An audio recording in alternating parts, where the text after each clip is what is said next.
All right, welcome. I am super excited today because I've got a special guest, and she is basically proving in her life that age is not a factor and you don't need to even consult. Wait, I'm going to start over. I have a better one. Okay. I have a better one. This is actually going to surprise you too. Okay. So let me ask you, do you have anyone on your vision board? Anyone you've put up there? Maybe a celebrity, maybe a fitness expert. Well, I have someone on my vision board, and today I actually get the privilege of talking with her. I am super excited. I am talking with Wendy Ida. She is known as America's #1 expert on living fit, fierce, and fabulous after 40. She is 68, which I'm sorry, but I need to see a birth certificate or something because that's blowing my mind right now. She is also an internationally recognized best-selling author, speaker, life reinvention strategist, fitness expert, and TV host. And she's got a best-selling book, Take Back Your Life. And she's here with me. Wendy, thank you so much for hanging out with me. Oh, Hannah, it's my pleasure. I'm happy to be here. And I'm not kidding. I have a picture of you on my vision board. I was looking like, I want this, after I turned 50, I was like, I'm going to like go into this new era of my life. And I want to know what's my body look like? What's my money going to look like? What's my family going to look like? And I found this gorgeous body of this woman that I didn't know. And I cut it out. And I found out later that it was you because I looked you up and I started reading some articles. Then I was like, wait a minute. Her body is on my vision board. So girl, I know, isn't that amazing? So you have managed to create a life that makes age kind of go crawl into a corner and cry. Like, how do you do this? Like, you're still living such a strong, healthy, vibrant, abundant life. You are leading fitness classes. You are taking excellent care of yourself. And I'm sure you get out, like, tell me honestly, like, lay down the truth. When you say you're 68, what do people say? Well, they say, show me your driver's license. Yes. Of course. Yeah, I get it all the time. And it's exciting always to hear, but it's confirmation that I'm doing the right thing, leading my life in the right way. And Hannah, I just truly feel blessed. I am blessed because I feel like I have found my purpose. I have found the reason I was born. And that gives me such joy to have found myself and to be able to serve and help other people to do the same. Yeah. And it just doesn't, it just never gets old. And you never get old, evidently. But this is like, I love this idea. And the Bible even tells us that he wants to live us a long, healthy, abundant life. And he says years, like long years of a life worth living, length of days. Okay, but you are showing that length of days looks good. Like, it's not like, oh, I've made it to 95 and here I sit. Like, whoa, you are still like going strong and you're not showing any signs of slowing down. And I know that you've got so much to share about you and how you do it. So I want to know, like, I want to dig in to what you are exactly doing. Take me into your life. Show me, because I know a lot of other women are like, okay, you look like this, you feel like this. I want to know how I can have that in my life too, instead of relegating myself to like what age is supposed to look like. Yeah, and I have to tell you, a lot of times when I meet people, they go, oh, you're so lucky, or it's genes. Well, no, honey, I work for it. And I have other people in the family that have the same genes. So although it could be a plus, you still have to take care of yourself. And I'm happy today, but it didn't start out that way. I'm a domestic violence survivor. And I was abused for 13 years in a marriage that was so tough. I did see violence growing up. And I was abused actually even before I got married. Oh. I was young. I didn't know a thing. And I thought that's what love looked like from the things I had seen. So I had no idea, but I was always tired, constantly sick, and my self-esteem was in the toilet. Mm. So in so many days, I felt hopeless. I thought that I wasn't going to live past the age of 43. Oh my word. I know my mom didn't.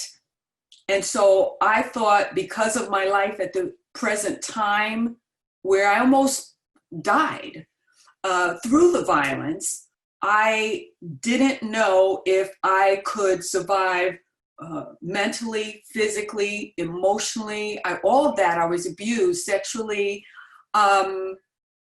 So many times I just wanted to give up. Yeah.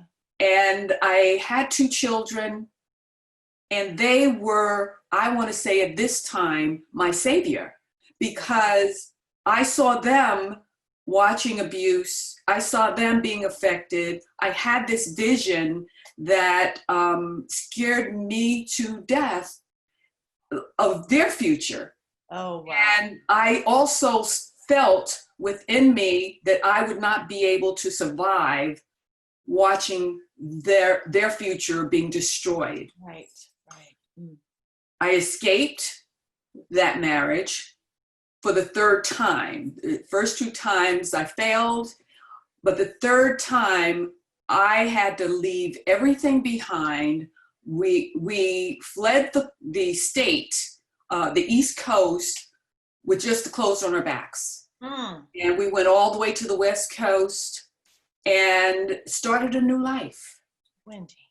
I have never regretted that day. And I am so thankful. I had to find myself again. I had to find my laughter again. I didn't know how I was going to do it, but I was still a scared little animal. I was probably a prisoner in my own mind for the next 5 years after I fled that state. Wow. But I found my children's lives being better. I found myself working on myself. And I started going to the gym one day, just because that's what they did in California. I didn't know what the hell I was doing. Yeah. And I worked on myself. I got help. I got a coach. I went for some therapy to help me move forward. Right. And people ask me that all the time too. They say, how did you do it, Wendy? I didn't do it by myself. I had help. I sought help. Yeah. Because I didn't know what to do. But eventually I moved on. I met people. I got a coach. And I started I started feeling myself come to life. And for the very first time in my life, at the age of 43, I began to live. Wow. For the first time. And I changed, my body evolving. I started to find my life again. That's why I wrote my book, Take Back Your Life. I started to find myself again. And it felt like a metamorphosis, like I was being born for the first time. Beautiful. And I pushed my body. So I really, at the age of 43, I left my old life behind. I changed I was an accountant. Yeah. And I left that career behind. 20 years, 6 figures. That's when I became an author of my book, Take Back Your Life. Then at the age of 57, I entered my first bodybuilding competition, and I won 3 top trophies. What? Yeah, and now I'm an 8-time national champion. Wow. I pushed my body further. At the age of 60, I became a 2-time Guinness World Record holder. I'm still the champ. Yeah, you are, girl. Yeah, you are. So my body changed. My mind woke up. I found Wendy Ida is what I did. And I was Wow. so excited, have been excited ever since, and only have grown to, my joy has grown to share that with other people, especially women who might be going through the same thing. Yeah, yeah. And Now, it's, I hear from a lot of women, and they were at the place where you were, Wendy, where you're thinking, there, it's almost like, and you tell me if I'm wrong, it's almost like you're looking at a crossroad. I can keep on going down this road, and this is where it's going to lead. Or I can pivot. I can create my body. I can create my life. I can create my mindset. And I've talked with a lot of women who have made incredible changes, and they were at that point where they thought, I'm just going to be this way the rest of my life. And then something woke them up. And that violence that you had to go through, as horrific as it was that thing that pivoted you, that said, woke you up and said, wait, I don't have to die like this. I don't have to live out my days like this. I can create my life, whatever that looks like. and that's exactly what I did. That's what I mean when I say a metamorphosis. The conversations I had before that time, or right around that time where I was experiencing so much trauma, was okay, and now I'm in my 40s. This is the way it has to be. This is the way my body, I lost 80 pounds, actually. 80 pounds. 80. And I thought, this is the way my body had to be.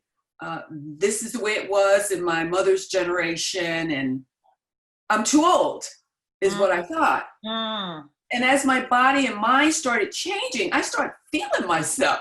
Yeah. Feeling my power. I started seeing changes, and I recognized that the mind is such a powerful thing, and you're limited only by where your mind is. And I was pushing barriers and pushing, and it felt great. My confidence grew, and it just started opening doors, especially in my mind. Yeah. And I know that you can push past any barriers. No only means find another way to do it in my book. Oh, hold up, girl. You need to say that again. That was so good. That was gold. Guys, lean in and listen to this. I mean, really, no only means find another way to do it. You have to go over, under, around, or through the barriers to get to the other side, to get to what you want. Yeah. You just blow it up. Yeah. You can do it. And this is what I learned. So I feel like there are no obstacles that you can't get around, especially when you're feeling healthy. And you get this reprieve. And I have to say that the overwhelming thing for me is that I feel like I'm blessed and that I have favor. And if it wasn't for God in my life, I don't think that I would have had the will and the strength to push through those times. So ultimately, that's my base. Oh, that's good. That's the first thing that I searched for when I went from one location to another. That's the first thing. I just felt ungrounded, just off. Yeah. I needed to find a base and a ground, and that still is what grounds me today. Wow. Is that faith? Absolutely. And you know, it reminds me, because the Bible says, like, as a man thinketh, so is he. And you keep talking about mindset. Like, I'm sure people come to you and they're like, Wendy, what do you eat? What exercises do you do? What are your habits? And of course we can share that, but you're telling me, and I'm hearing this over and over, that it had to start in your head. You had to get that idea that I am blessed. God is fighting for me. And I am entitled to this abundant life. Like, it had to start in here, and you had to get over those thoughts of overwhelm and thoughts of I can't do this. If I didn't have that, I don't think I would be living today. Because so many times my spirit was sinking, and it was so hard, and I didn't think I had options. And that's where I feel like the vision of my life and my children's life came from. Wow. I got that vision. So I do have favor. And that vision was the straw that broke the camel's back. There you go. There you go. Without vision, we perish. And that is exactly, you are so right. You've got to have that vision first. If you don't have a vision for where you want to go, you will never get there. So you really basically had to see this new life, this new Wendy that you discovered, and you found, wait, I was her all along. Yeah. I was brainwashed into thinking that I was helpless and I wasn't powerful and I was weak. I was brainwashed into that, and I discovered who I am and the power that I have. We always have options. Mm. Never forget that. And that was my first mistake, that I didn't think I had options. I didn't think that I had the power. I was a scared little animal. I didn't have the confidence in myself that I could survive outside of that. What changed? What changed? Like there was a Wendy who was weak and she didn't think she had any options and she was trapped. What changed into creating that vision of, wait, what if I could create whatever Wendy I want to be? Something changed. What changed? Well, it's funny. That's a good question. I think it started with, I can only say it's God-given. Yeah, praise God. God. Yeah. God put this vision in my head. First, it was a scared thing at first. It was, I feel like I saw death for myself and my children. And your children, and that's the critical I factor. saw it, and I felt this pain that I just can't describe, and that scared the crap out of me. And with that came this strength and this renewing sense of being. I'm telling you, I'm getting the goosebumps right now. Yes. I'm telling you, when you say what changed, it was like instant, and it started here. Yeah. So it was the fear of seeing what could happen. This inner spirit kind of showed me that. And then it flipped the coin where the strength came, and I was hardwired into getting out of that marriage, saving myself, saving my children, no matter what it took. No matter what. I finally wanted to take back my life. And it was just like that. I was powered from there. Material things did not matter. Right. I owned a home. And everything in it. It didn't matter. Only life mattered. Left it all behind. Wow. Safety first. And then when I got to safety, I was able to take a deep breath or exhale, really. For the first time probably in years. Oh my God, for the first time in so many years, I don't even know when I ever did, because, and that's why I say I found my laughter again. I didn't know that I was not laughing from the belly until I actually did one day when somebody made me laugh. And I recognized myself and that feeling, and I didn't recognize I had lost it until that moment. Now I got the goosebumps. It's like, welcome back. This is who you're supposed to be all along. Yeah, I could, it just never gets old. And as time went on and my children grew and they got better, and when I think back, it was so difficult. I don't know how I made it through, but I only know the good feeling and the gratefulness that I have today. And because of that joy in my soul, yes, I want others to experience that as well. And that's why I'm in the self-help business. Girl. That's what drives me. A lot of people say I inspire them. They inspire me when they tell me how they've been inspired, how they've changed their lives, and some of my clients that I coach and how they're getting better, just the words back to me is confirmation that I'm living the life that my journey that God put me here to live. Absolutely. Absolutely. And you spend one moment in heaven and you start fighting for everyone to get out of hell. Yeah. Like, it is that strong. When you step into that reality, you're like, wait, this is the life that God designed for me. And then it's like he takes those filters off your eyes and you see the suffering in others and you're not okay with that. And I think about your story, Wendy. In Deuteronomy, it says, behold, I put before you life and death. Choose life that you and your descendants may live. And that was a choice. You had to look, he had to show you death. He had to show you life.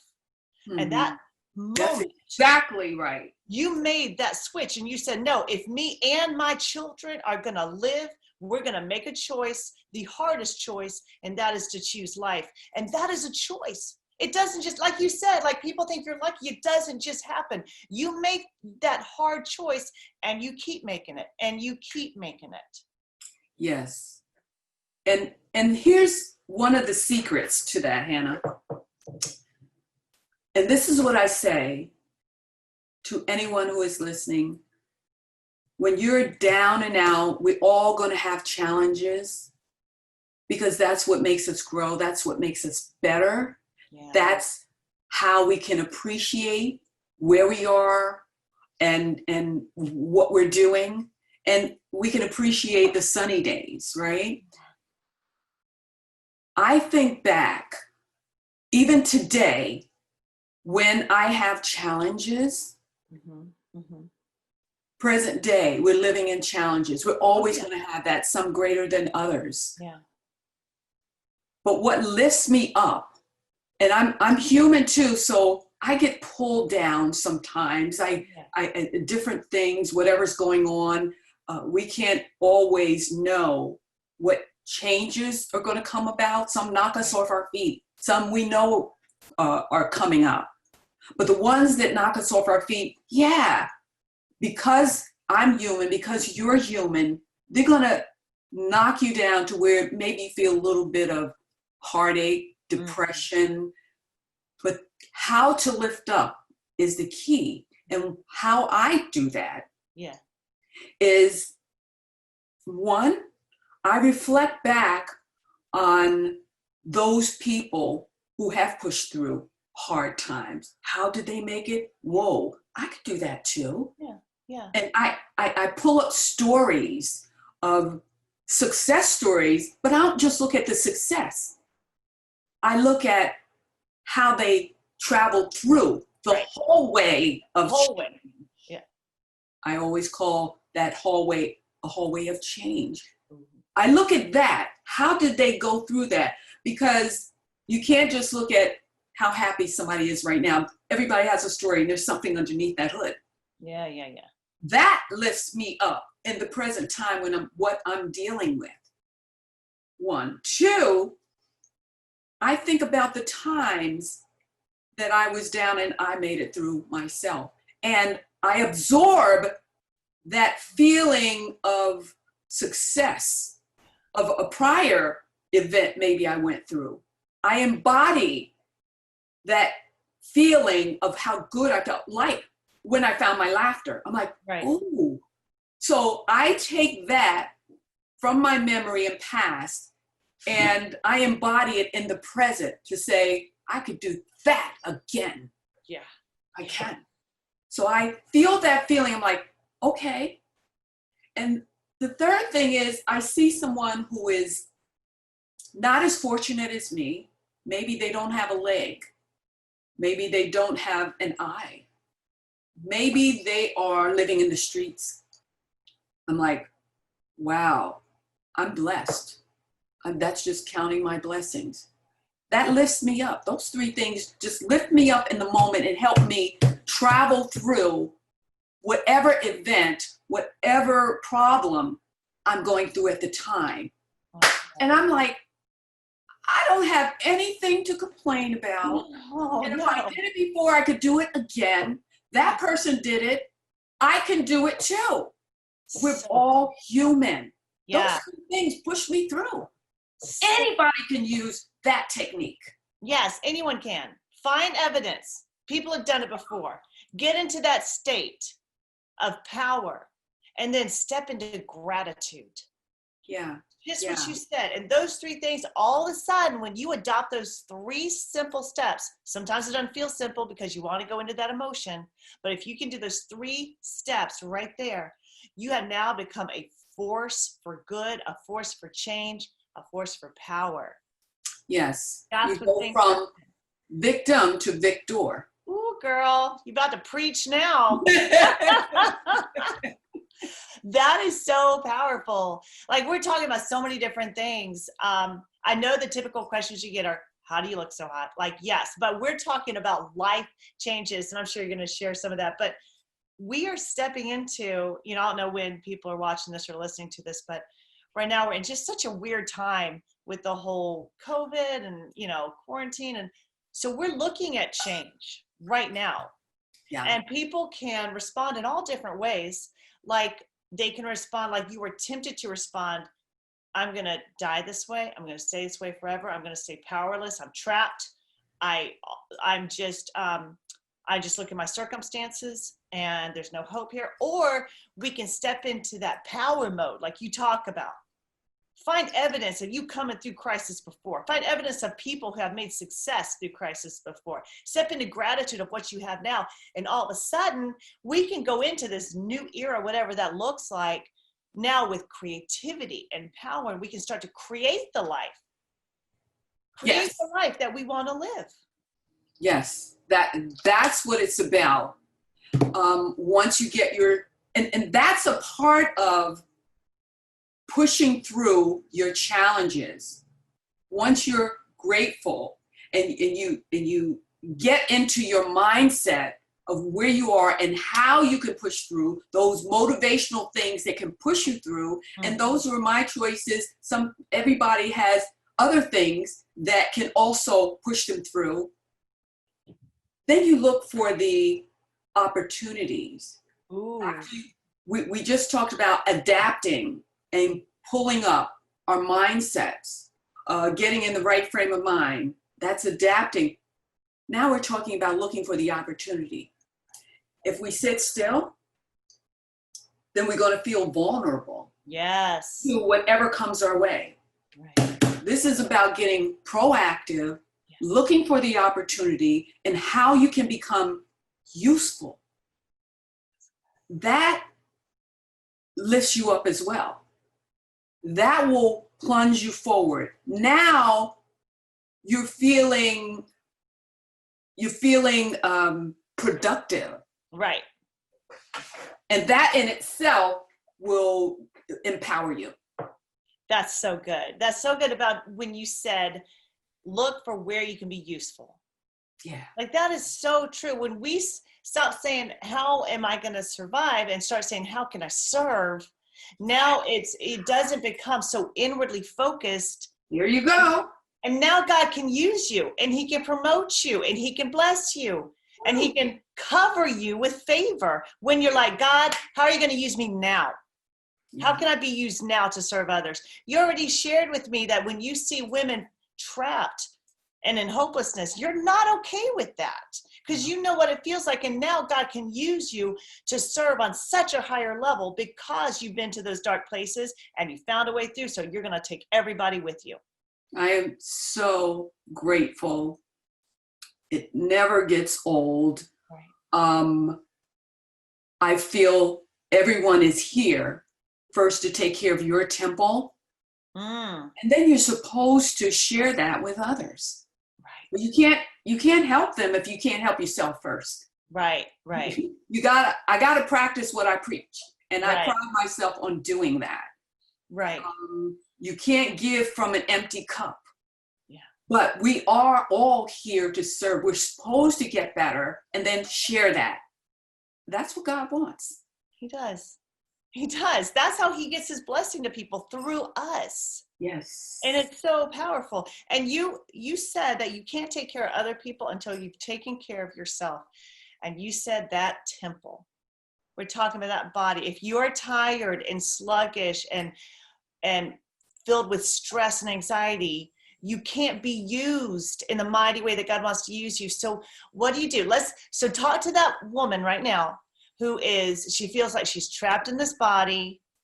She is overcome with health problems. She has zero energy. You were there. And you said, you know what? I'm going to start doing this. I'm going to start eating this way. I'm going to start moving my body this way. What did you do? Here's what I know. Even if you have children, in order to help the best way to enrich your children is to first enrich yourself, because they're looking at you. They're going to do what you do, not necessarily what you say. You're right. If you're eating those Cheetos, you know they are not going to reach for the sandwich. Like, I'm sorry, but they ain't.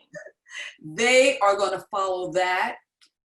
If you're taking care of yourself, they're going to get so much more from you if you love your children that much. And that was my intention, to help myself to help my children after we relocated.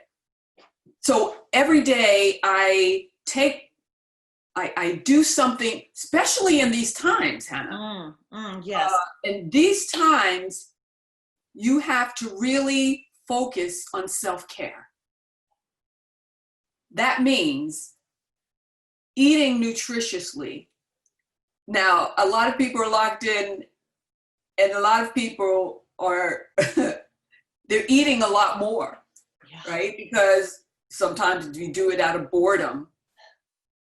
But self-care means eating the right things, the nutritious things, still doing some exercise indoors.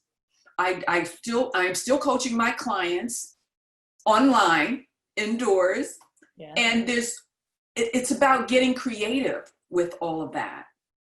So if you structure your day, then you can accomplish all of that. You can be empowered. You can have a quality day. You can take care of your nutrition and your body on the inside and outside.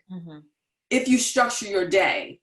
Right. Because being locked in, we like to be out in the weather, being locked in quarantine, feels like you're in jail. Yeah. You feel captive, and you can become vulnerable to binge watching the news, and that disempowers you, of course.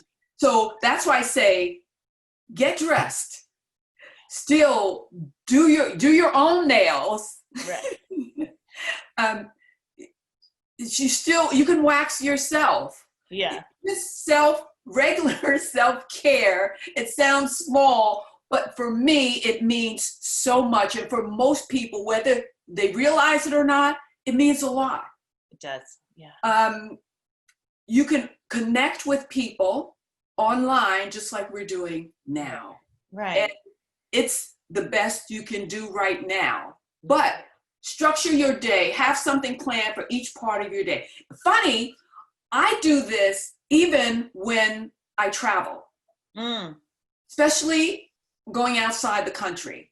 In fact, I just came back in early part of the year when all these things were going crazy and growing. And even in traveling, if I'm on a plane for 14, 16 hours, I'm structuring my day. Yeah, that's good.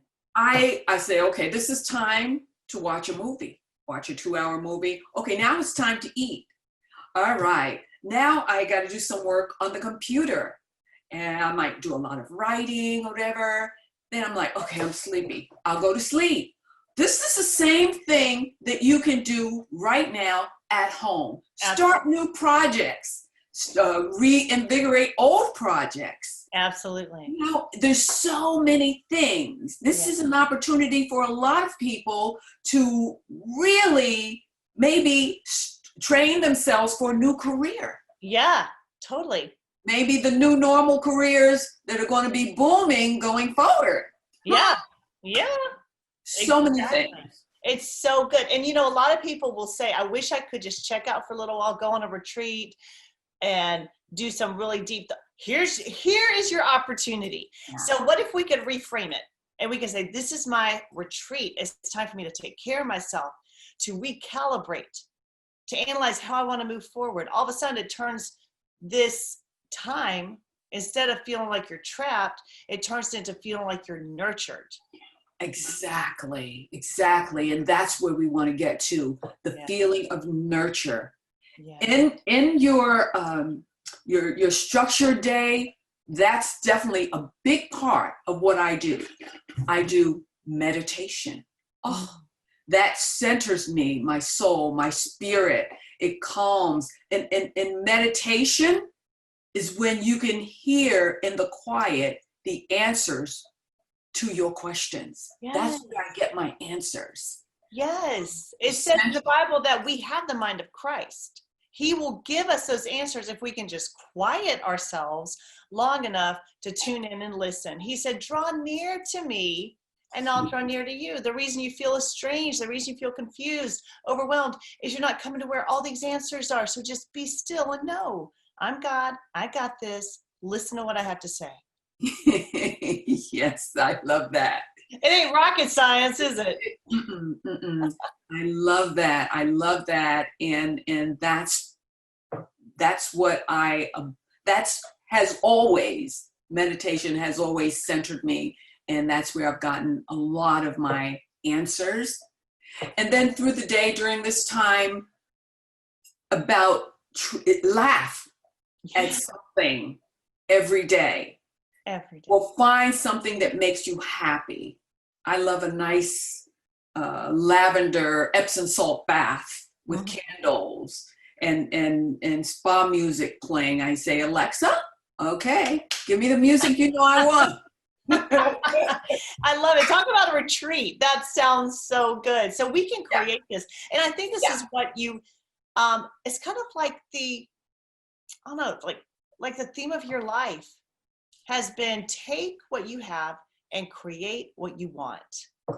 Yes. And this is what I've seen throughout how you've told me about your life. You've shared so much. Thank you so much. And especially during this time of quarantine and how do we handle this new world moving forward, is take what you got and then create what you want. And you've shown us so many great strategies on how to. Now is the time to recreate. What better time than now? So good. So good. Recreate right now. That's your opportunity. This is a real big chance for all of us to recreate, to look at everything, re-examine everything that we're doing. See what worked, what didn't work. We got the time now. Yes, we do. And your book is Take Back Your Life. Here's the time.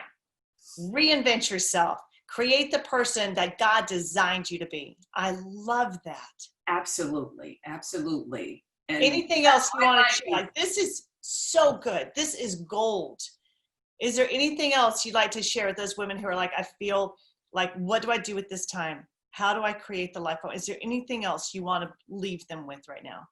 I think just those tidbits that I gave is a great launching pad because right now I'm really interested in how you feel here and here. Right. And your heart, your mind. If you have therapists, mental health is going to be huge during this time and after this time. So the thing I want to leave you with is, don't be ashamed of really stretching your mind, to another place during this time at home. And don't be ashamed to get help with that. So good. To have mental health, just like we are brushing up on our physical health, mental health is just as important, even especially now. And a lot of people are ashamed to say, I have a mental health expert that I'm talking to or whatever. Yeah. Yeah. That's gold. Yeah. That's gold. What That's- good is the body if your mind's not right with that? That's right. That's right. And if you want to create the best body, it does start in your mind. Yeah. Wendy, thank you so much. Thank you so much. Welcome. And if anybody has any other questions, I'm certainly at wendyida.com, wendyida.com, that I give a lot of free advice on there, and you can make an appointment with me too. Absolutely. We'll put the link in there. Thank you so much. God bless you. God bless you.